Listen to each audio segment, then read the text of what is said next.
Kasama na po natin ngayon si Tatay Francisco. Umalis daw siya doon sa bahay ng kanyang kapatid. Bakit ka umalis doon sa bahay mo? Madami silang problema, sir. Maraming problema, tapos umalis ka. Umalis lang kayo, nagkasakit sila.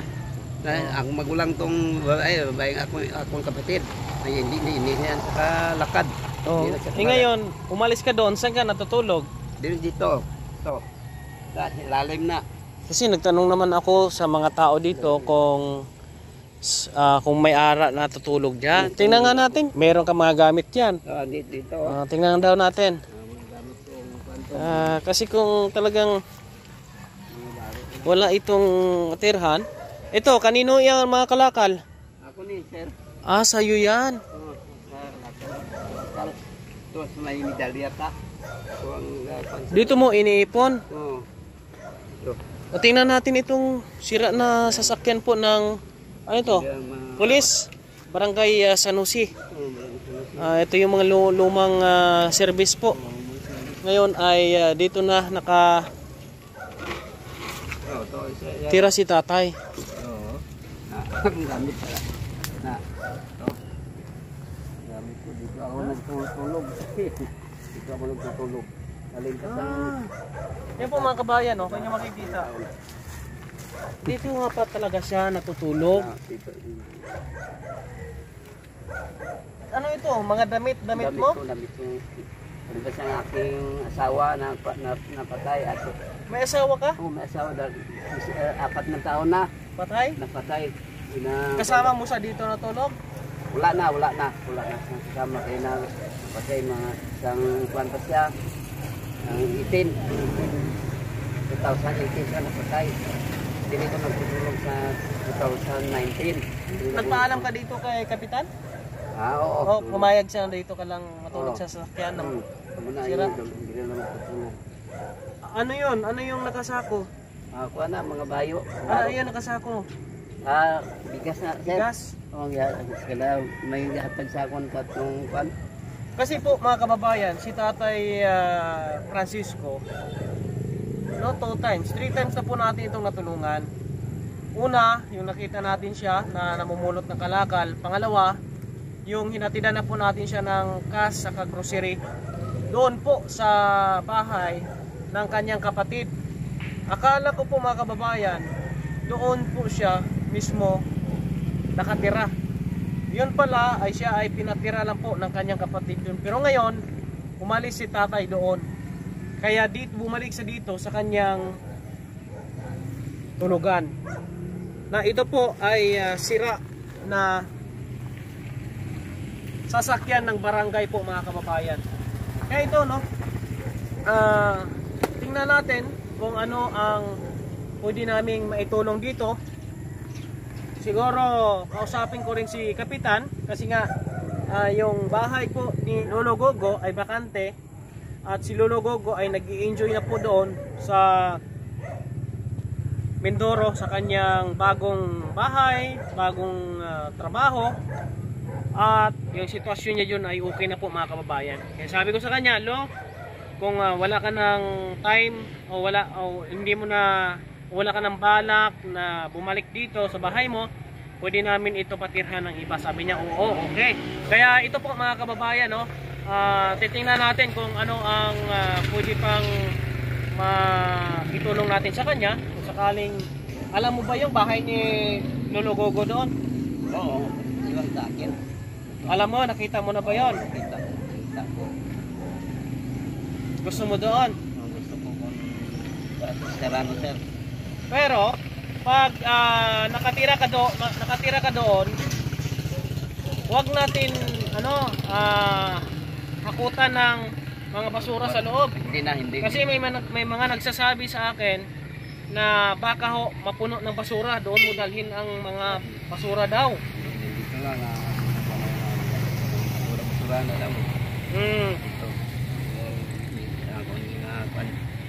Kung ganun mga kababayan, siguro kausapin mo na si Kapitan.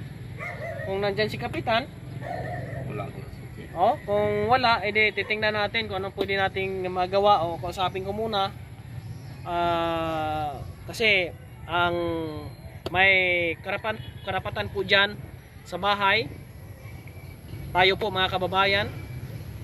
At ang lupa po, ito po ay lupa po ng sa barangay po ito. Kaya kausapin din po natin ang barangay chairman para alam niya rin po kung sino po ang ilalagay po natin dyan.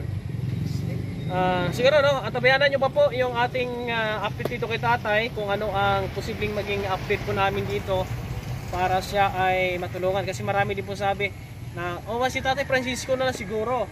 Pero kasi iniisip natin nung una, meron siyang inuwian yung kapatid niya. Yung pala yung nakikitira lang siya doon. At ngayon umalis siya dahil nga merong hindi sila magpag-intindihan. Kaya ito si tatay bumalik dito ngayon sa kanyang tirahan, yung L3 na sira po mga kababayan. Kaya tay, mag-update lang kami sa iyo kung ano ang pwede namin magawa, kung anong pwedeng namin itulong, kung pwede ka ba naming ilagay doon sa bahay ni Lolo Gogo. Kung sakaling okay ng lahat, babalikan kita dito kasi alam ko naman dito ka lang palagi. Dito lang ako. Mag-decide kami, no? Kung ano ang kung paano ka namin ilipat doon, no? Sir. Okay? Ngayon, meron ka namang bigas. May bigas ako. May bigas, marami sang bigas po mga kabayan sa loob. Ayun na. Saan ka nagsasaing tay? Dito sa aking amigo. Saan? Sa bahay ko isang pulis. Dito. Dito kain. Wala kung paano mayroon kong gamit yung nagdadala ka lang doon ng bigas, kaldero? Dito ka mag Saan ka naliligo? Dito po sa may Singking. Pupunta ka doon sa Singking? Bukas. Kausapin ko muna si Kapitan kung papayag siya na ang lupa ay gagamitin natin yung pati yung bahay, gagamitin namin sa iyo. Ha? Oo, sir. Pero hindi ako makapangako na magiging positive. Pero ina-assure natin na makatulong kami sa iyo. Dahil ito nakita po natin dito pala sa natutulog. Kasi maraming nagsabi na ito si Tay Francisco dito pala natutulog sa isang sira na sasakyan. Kaya pinuntahan natin ngayon at nakumpirma natin na dito nga po talaga siya umuwi kapag hindi siya okay doon, no? Sa kanyang tinitirhan, sa kanyang kapatid. Na kung doon na siya, pwede natin ng pagkain, ayuda, at siya naman po ay nangangalakal, no? Hindi na po siya nag-i-stay sa isang lugar.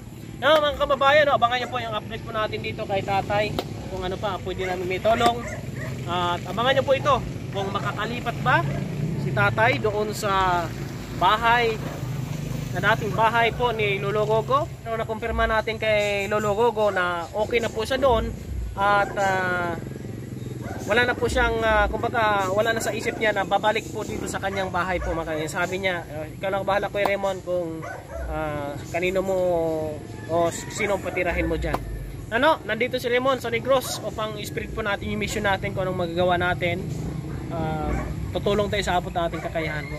Shoutout natin ating mga kababayang OFW. Ganon din po ang ating mga kaibigan sa buong Kalinga partner kay Kuya Val Santos Matubang, nagturo po sa atin kung paano tayo mag-mission. Maraming salamat. At sa mga taga-barangay San Jose, shoutout po sa inyo sa kanilang buting kapitan. Kay Kapitan Bibing Canelio, isa din po sa ating nalapitan para po si Lolo Gogo ay magawa natin ng bahay doon sa area na ito ng barangay mga kababayan. Kaya tabayanan nyo po yung mga iba nating update at sana maging positive po mga kababayan yung outcome sa ating pong gagawin na pagtulong sa kanya. Kasi siya po nakikita natin at sabi-sabi din po ng mga tao dito na pwedeng ilagay po doon sa area mga kababayan. Kaya maraming salamat tay. At meron kang pambili ng ulam? Wala pa nga lang sir. Wala sa pangbili ng ulam? Oo. Ito? Sa'yo na. Okay. Bili ka ulam ha. Thank you sir. At titingnan natin kung anong pwede naming magawa pa para ikaw matulungan. Yan po mga kababayan, maraming salamat and God bless. Yep.